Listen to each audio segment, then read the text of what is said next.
Hello, everyone. Welcome to the podcast. This is a limited 6-part series partnered with the Diaspora Network. Let me introduce myself. My name is Samuel Teka, and a little bit of what I do. I am a new pastor here in Austin, Texas, and planted a church called House of Bethany. We are a branch from the Ethiopian Evangelical Church of Austin, and also just recently got hired on to the Diaspora Network. Yay! As the here's the title. Ready?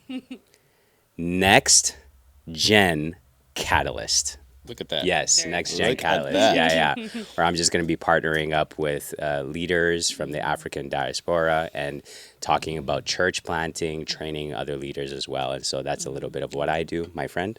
Hey, my name is Espoir Nindeba, and I run a nonprofit called Cure for Action, and we build and support. We're in health and medical and education, and we are trying to build a medical clinic in the Congo currently right now, nice. and we have a school in Rwanda that we sponsor.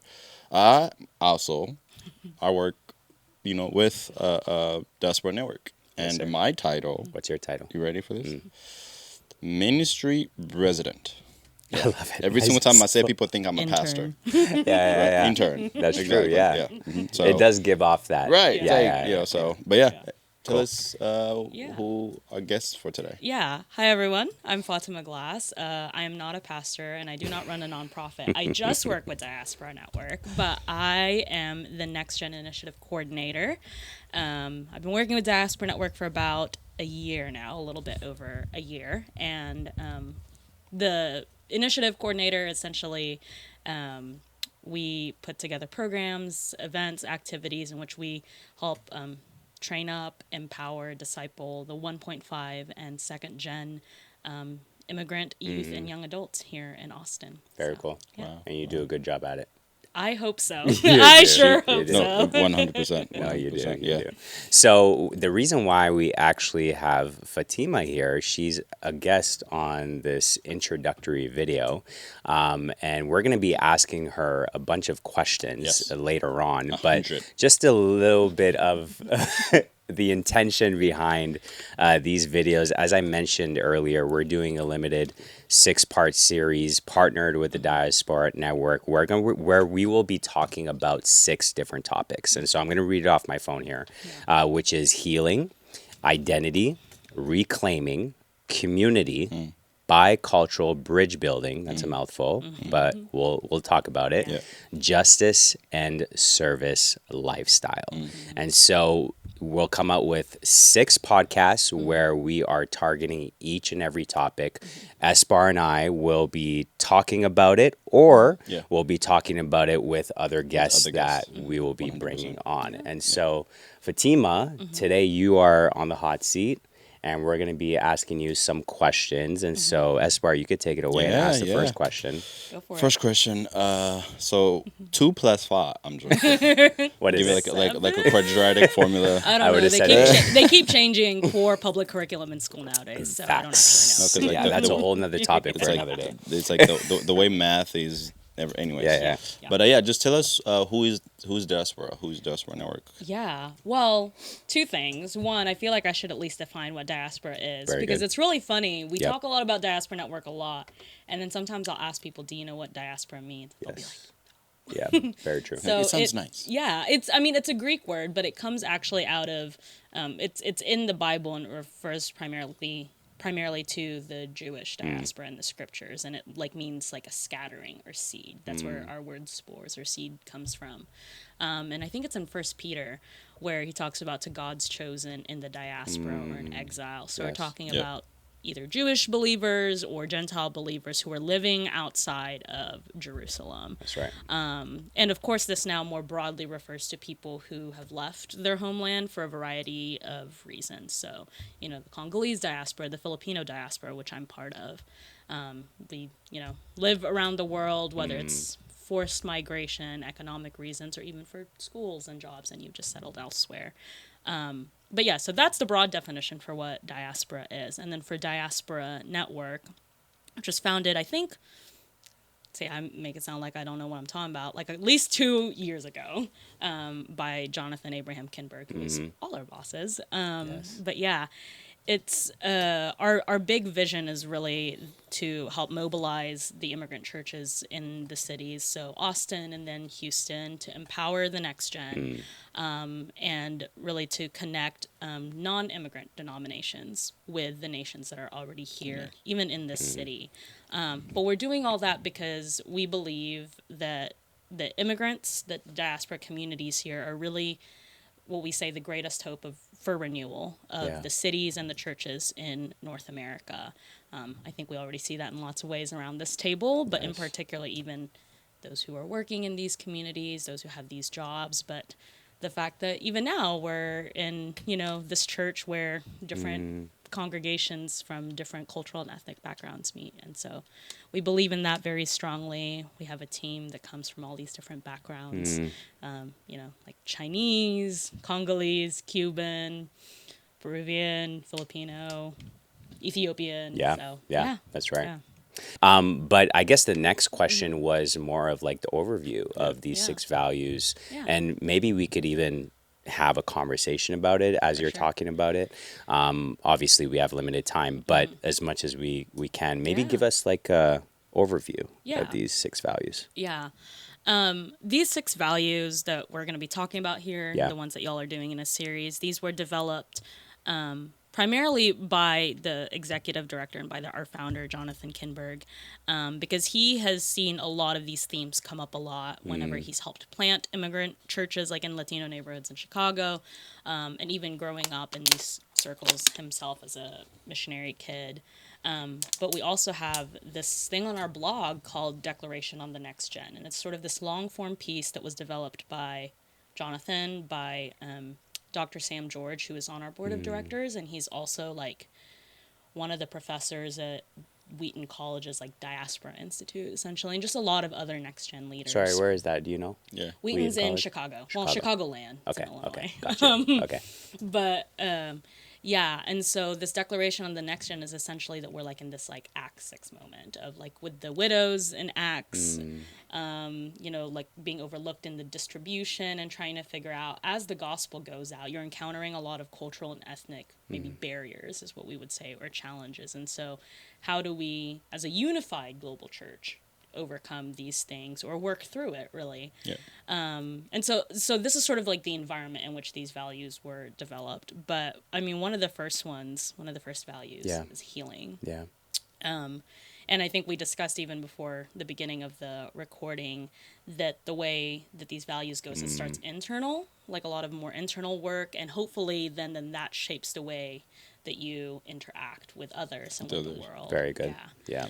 Yeah. So healing, I mean, I feel like is pretty self-explanatory in lots of ways, but there's a lot of trauma spoken about and unspoken. I know we often, especially in immigrant circles, we have the best jokes, I think, when it facts. comes to our trauma, and we laugh about it because Yeah. sometimes it feels like, what else are we gonna do? That's right. Exactly. Yeah. How we deal with these Yeah, things. no, exactly.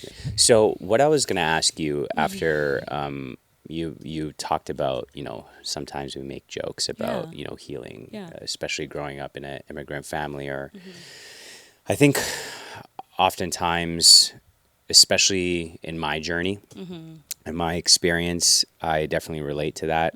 I think oftentimes the joking was kind of used as like a coping mechanism in a lot of ways to kind of avoid a lot of the pain or wounds that I felt growing up, and especially the divide in myself first, and then also between 2 different cultures that I was living in North America and then at home. Yeah. And I guess the question that I have for you when it comes to like healing, and again, we're gonna go deep Unpack, on these, yes, and we're for gonna sure. unpack it, but I think just to kind of get a conversation going here is like, for you, what have you noticed first in yourself, and then maybe advising other people in terms of like finding that healing that they need? Yeah. Yeah. Well, it's a good question. Thank you for asking it. I mean, I think in myself, it's not running away from it as much anymore. Good. It's noticing the coping mechanisms, right? Like joking and a sense of humor, that's really all fun and games. But I find that it's often like a way of actually not Yes. approaching it. And especially for those who follow Jesus, Yeah. it's like if we believe he's a God of light, he's a God of healing, if we believe he is the great physician, then we have to invite him into those places. So for myself, it was really like intentionally uncovering some of those places that you would just rather hide and slap a Band-Aid on. So I think internally having to notice that, and of course it's an ongoing journey. Yeah. Because I wish it was done. Totally. It ain't. And then I would say for others, like also inviting the Lord into it, inviting trusted people. Like I love talking about this, on a podcast, but don't just start a podcast and start talking about your issues. Like if you have a pastor that good. you trust, a youth leader, someone like that, hopefully it's within that circle that's safe to process and talk these things through. And then, of course, some of the more broadly talked about resources, like maybe seeking a therapist or some sort of counselor. Some churches do offer, some sort of like counseling services. But I feel like that's like a good place to start, is just inviting Yeah. safe people. Yeah. That's the emphasis, is inviting safe people into that process. Very Yeah, even for you, I can even ask you like a similar question, right? And specifically in this first thing of healing, right? Yeah. And as obviously as three individuals who can relate to it in a sense of like kind of battling between the two cultures and the two worlds, and and so just a little bit of your process, or in just anything you might have to say. Yeah, well, I love the word she used. It was intentional. I think that's a word that I think gets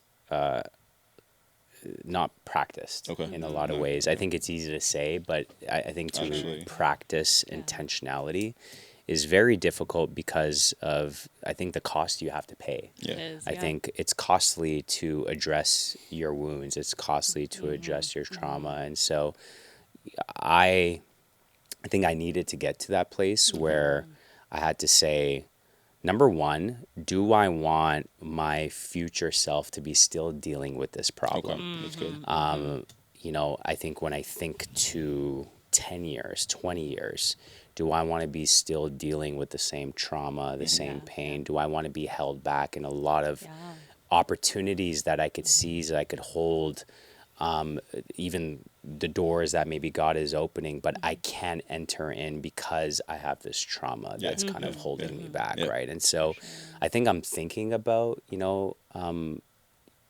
who I want to be, and who, more importantly, who God wants me to be, Yeah. right? And so I think that's number one, but also number two, I think, I want a family. Yeah. Like I want children. Like I want, and not only just children, but I have spiritual children too, in a lot of ways, for right? sure, Like I've been pastoring for over 10 years. So it's like, I'm leading these people. And these kids and these youth, these young adults. And so do I want to pass on the generational, the word that we use in Christianity is like curse, or like the generational trauma. It's like, no, I want it to cease with me. Okay. And so I think for me, I think the short-term pain is worth it because it brings long-term benefits. Wow. And okay, so okay. that's just the way my mind works. So Yeah, I know you're a future thinker. So I don't know, correct me if I'm Yeah, wrong, no, you're for sure, probably for the sure. same 100%. way too, right? Like 100%, you're yeah. thinking about, Yeah, it's always like recognizing the traps that are in front of you, recognizing the traps that you're setting for yourself. And not even you setting for yourself, but the environment that you're in. But because you're in this middle place where you're trying to understand both sides, but it's almost like the world or the universe all the time is telling you, hey, you need to choose. And then because you don't know that you choose yourself and God, then you just tend to choose one or the other. good. And you tend to disappoint one side, whether it's your culture side, where you're from and everything. Oh, also like this other side that can also be good. So I think I'm also in the same way, like where I think ahead, I'm like, okay, what, like, who do I want? Who do I see Espoir in the future? Who's that person? Is it, like you say, is it still the same person dealing with this same Very issue? good. Or is he actually somebody who already knows what's going on, who's no longer in his traps, who's actually gotten some sort of like steps that help them to actually be who was truly meant to be. Yeah. Yeah. Right. And so I think that those are the things, but also even just like, mentors along the way, right? Yeah. Pastors, therapists, my parents, all these people who are along the way who played a part into actually like reframe, helping me to just like, hey, this, maybe just look at this other way, right? Kind of just like asking me question for me to answer for myself instead of me looking at Very answers good. from the other Yeah. place. Yeah, Very, so for very sure, good. for Yeah, sure, that's yeah. good. For you, I know, again, this is an introductory video, Yeah. so we don't have to go too deep. I mean, we're already deep, but Yeah. out of these like 6 values, for you personally, which one do you resonate with Yeah. the most, and like why? See, I've been reflecting on this question, and Yeah. I'm like, I don't want to be the cop out and be like all of them. Yeah. I really think personally, particularly because I'm in this phase of my life, and I've been in this phase of my life for several years, and also this is not like the 5 steps of grief where it's like you start off here. This is, you can be in multiple sort of these stages at the same time. But I think really for me, like reclaiming, or like the idea of like reclaiming the riches, right, of our global heritage, because I grew up with a lot of shame about being Filipino. And we have our own, again, I know this is an intro, but the Philippines has their own really complicated history with the West, like colonization, particularly with the U.S. We were a territory with the U.S. at one point. And so it's this thing where like we're Asian, but we're not as Asian as like, let's say, Korea or China, Japan, or even like Vietnam, because I grew up speaking both Tagalog and English. It wasn't like what's your primary? I speak both. I spoke both growing up. But I didn't like the fact that I had an accent. I thought some of our food was weird, and especially like trying to fit in and sort of like broader North American culture. I like really, I thought I really wanted to be like a country music girly and just, Yeah. sort of fit into whatever was cool at the time. And I just felt a lot of shame about being different, about not being white, about like all these other things. So I spent so long trying to distance myself from that, in part also because of the hurt in the community. As much as I love being Filipino, there's some legitimate pains there, right? Like I think every culture has its beautiful things that reflect the Lord. Sure. Every culture has particular sin patterns. And so I also like didn't want to be associated with some of those painful sin patterns. But now I'm in a place where I think even as in my journey as a Christian, to be able to look at those and be like, okay, but like my ultimate inheritance is not the toxic things in my culture. Like I believe my ultimate inheritance is like with the Lord, safe in heaven. Ain't no one taking that away from me. Then I can embrace, I think, a lot of the beautiful things, the communal aspect, our care. Everybody's an auntie or an uncle, and we share that with a lot of different cultures around the world. I'm proud to cook the food, to introduce it to people, to teach people words and pronunciations, and like not be embarrassed about those things anymore. Like there's still some cherry picking, I think, that happens, but even like recently being able to bring my husband with me to meet my family in the Philippines, like that was such a, I feel like a redemptive arc at my point in the story, that I could claim this and not feel ashamed being Very able to good. show my husband who's not from that culture. And Very so good. it's very rewarding to be in that place, but it took a long time to get in that place where I felt like I even wanted to reclaim those aspects of my heritage. Wow. Yeah. Very good. Very good. Do you have anything? That's good. No, that was beautifully said. Yeah. I feel like in the next coming episode when we're actually going more into depth about actually healing, because I mean this can actually literally, we can go already For a long time. Yeah. but for sure A long I think time, this is that was beautifully said. thank So you. that was beautifully I said. think we actually might bring you back for reclaiming. Yeah. Okay. Yeah. Yeah. Just Happy because you to. resonate with Yeah. it, and like you probably connect with it the most, Yeah. and so we would love to get like a full extent and in depth of Would what be that happy looks to. like for you. Yeah. Do you want to share anything that the Diaspora Network is doing right now, Yeah. and maybe just communicate it to the people? Yeah. I mean, the summer is often actually like our busiest Yeah. time in terms of activities, events. We're gearing up for our national conference in September. That's in Houston, September 12th through 13th. And our big theme for the 2025 conference is actually like immigrant and multi-ethnic church planting. So we've got Robert Guerrero from like City to City, like for those who might know, Redeemer City to City Network. It was started by Tim Keller. We've got Daniel Yang from World Relief, Churches of Welcome, of course, Jonathan, Cindy, just a lot of people who are in like immigrant diaspora church spaces and who talk about like one, why church planting is still important to this day as part of the Great Commission, but specifically immigrant church planting in our cities. And Houston is like incredibly multi-ethnic. It's massive as well.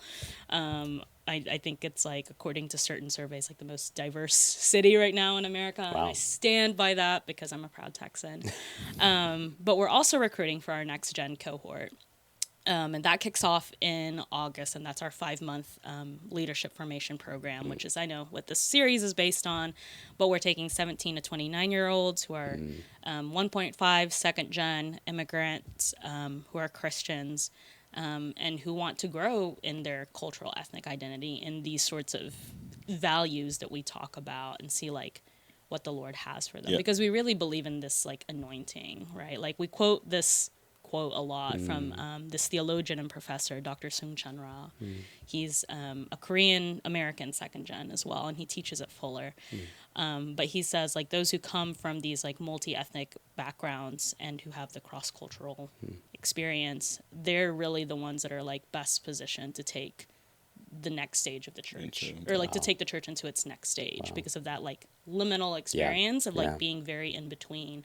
And especially as Christians, we're already like in between the world and, you know, the already not yet. So, and then let's see, I think our big third thing is in July, we have our like Nations Pray worship night, where we invite churches, different diaspora churches from all over Austin, where we get together and we have international food, we have international worship. It's a lot of fun. That's awesome. So, That's great. We'll probably link all the information in the description. But thank you, Fatima, for coming out and introducing this whole series that we're going to be doing. It's going to be exciting. It's been an honor having you here, and like you said, looking forward to for you to coming back on the Reclaiming and get to preach to some people. Preach. As a pastor, not yet. But yeah, I'm excited. I'm really excited to see where this goes. I think, I don't know, I think we're in this place where, again, like the Lord is just bringing all these things together, where the world is more ready to hear some of these stories and experiences. So Agreed. thank you for having me. No doubt. Thanks, guys. Appreciate it.